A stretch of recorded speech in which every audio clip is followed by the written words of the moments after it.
লাখৰিঘাট সমজিলাৰ ভিতৰত বিজ্ঞান বাণিজ্য আৰু কলা শাখাৰ একমাত্ৰ ব্যক্তিগত খণ্ডৰ শিক্ষানুষ্ঠান লাখৰিঘাট গোল্ডেন সিনিয়ৰ সেকেন্ডাৰী স্কুল।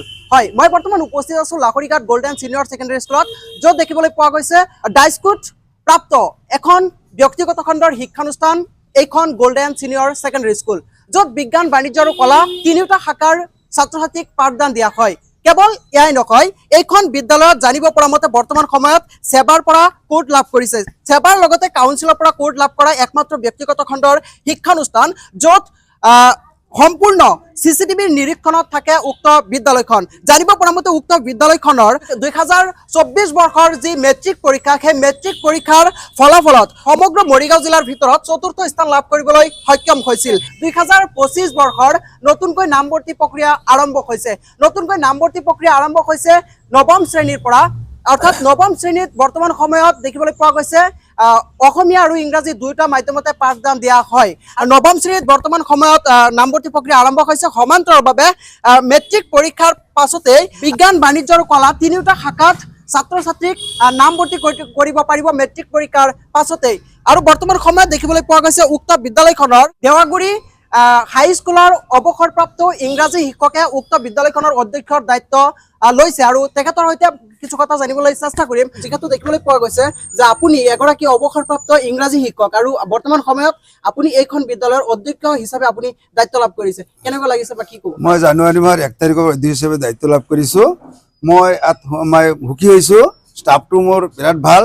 ছাত্ৰ ছাত্ৰীসকলক ডিচিপ্লিনৰ মাজত লিখা পঢ়া কৰোৱা হয়। বাহিৰত ওলাই যাবলৈ কেণ্টিনৰ ব্যৱস্থা আছে আৰু ছাৰ বাইদেউসকল যিমান পাইছোঁ নিশ্চয় ভাল লাগিছে।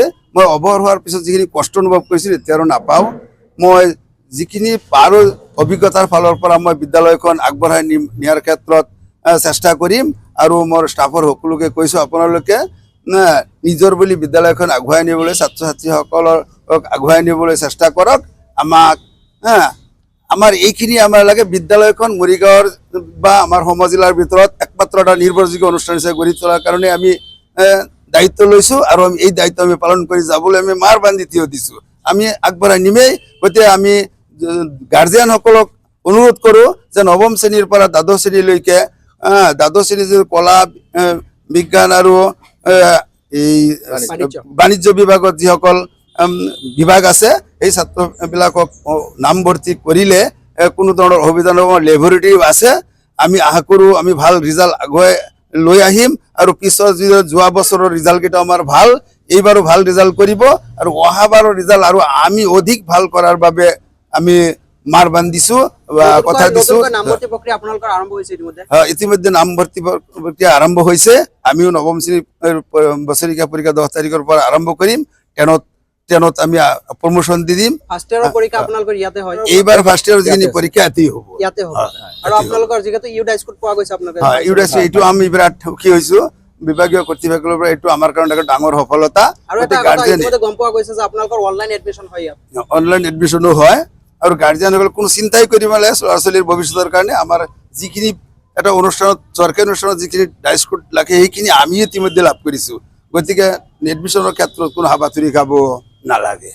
আচলতে এইখন বিদ্যালয় লাখৰিঘাট সমজিলাৰ ভিতৰত, পূৰ্বতে কৈছোঁ লাখৰিঘাট সমজিলাৰ ভিতৰত একমাত্ৰ ব্যক্তিগত খণ্ডৰ বিদ্যালয় লাখৰিঘাট গোল্ডেন সিনিয়ৰ সেকেন্ডাৰী স্কুল। আৰু লাখৰিঘাট গোল্ডেন সিনিয়ৰ সেকেন্ডাৰী স্কুলত বৰ্তমান সময়ত অনলাইনৰ জৰিয়তে ছাত্ৰ ছাত্ৰীসকলে নামভৰ্তি কৰিব পাৰিব। অৰ্থাৎ 2025 বৰ্ষৰ যিসকল ছাত্ৰ ছাত্ৰীয়ে নামভৰ্তি কৰিব বিচাৰে তেওঁলোকে অনলাইনৰ জৰিয়তে নামভৰ্তি কৰিব পাৰিব। কেৱল এয়াই নহয়, বৰ্তমান সময়ত দেখিবলৈ পোৱা গৈছে উক্ত বিদ্যালয়খনে এক সুনাম কঢ়িয়াই আনিবলৈ সক্ষম হৈছে। পূৰ্বৰ যিসমূহ ৰিজাল্ট, অৰ্থাৎ মেট্ৰিক বা উচ্চতৰ মাধ্যমিকৰ যিসমূহ ৰিজাল্ট, সেই ৰিজাল্টসমূহ আমি যদি চাবলৈ যাওঁ এক সুনাম কঢ়িয়াই আনিবলৈ সক্ষম হৈছে। কেৱল এয়াই নহয়, দেখিবলৈ পোৱা গৈছিল যে বৃত্তি পৰীক্ষাটো এইখন বিদ্যালয়ে এক নাম উজ্জ্বল কৰিবলৈ সক্ষম হৈছিল। আৰু মই বৰ্তমান উপস্থিত আছোঁ লাখৰিঘাট গোল্ডেন সিনিয়ৰ সেকেন্ডাৰী স্কুলত। আৰু লাখৰিঘাট গোল্ডেন সিনিয়ৰ সেকেন্ডাৰী স্কুলৰ যিসকল ছাত্ৰ ছাত্ৰীয়ে ইয়াত নামভৰ্তি কৰিব বিচাৰে তেওঁলোকে নতুনকৈ নামভৰ্তি কৰিব পাৰিব। আৰু বৰ্তমান সময়ত নামভৰ্তি প্ৰক্ৰিয়া চলি আছে নৱম শ্ৰেণীত, আৰু মেট্ৰিকৰ পাছতেই উচ্চতৰ মাধ্যমিকত নামভৰ্তি কৰিব পাৰিব।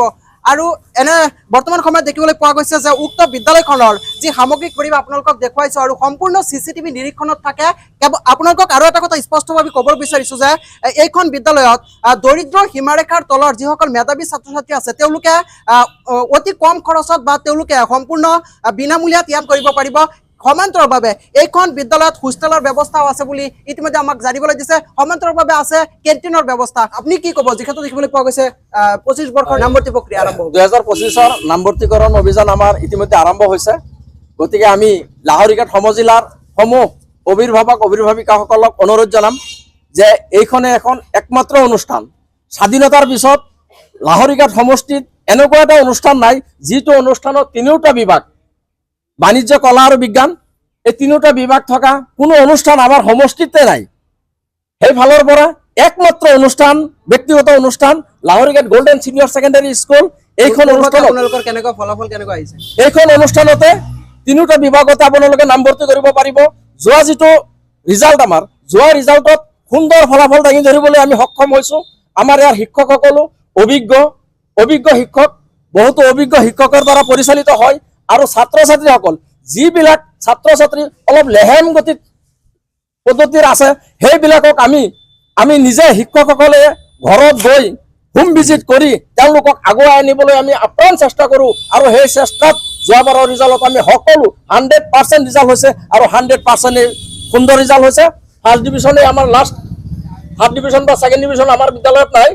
ডিষ্টিংশ্যন পাইছে, ফাৰ্ষ্ট ডিভিজন পাইছে আৰু ষ্টাৰ পাইছে। কোনো বিষয়ত 100ৰ পৰা 100 পাইনে? ছচিয়েলত যোৱা বছৰত ছচিয়েলত তিনিজনে পাইছে। তিনিজনে ছচিয়েলত পাইছে, এডভান্সত পাইছে, মেথছতো পাইছে। 100ৰ ভিতৰত 100 পোৱা আমাৰ এইখনে বিদ্যালয়। মৰিগাঁও ডিষ্ট্ৰিক্টৰ ভিতৰত যোৱাবাৰ কিমান স্থানত হৈছিলে? মৰিগাঁও জিলাৰ ভিতৰত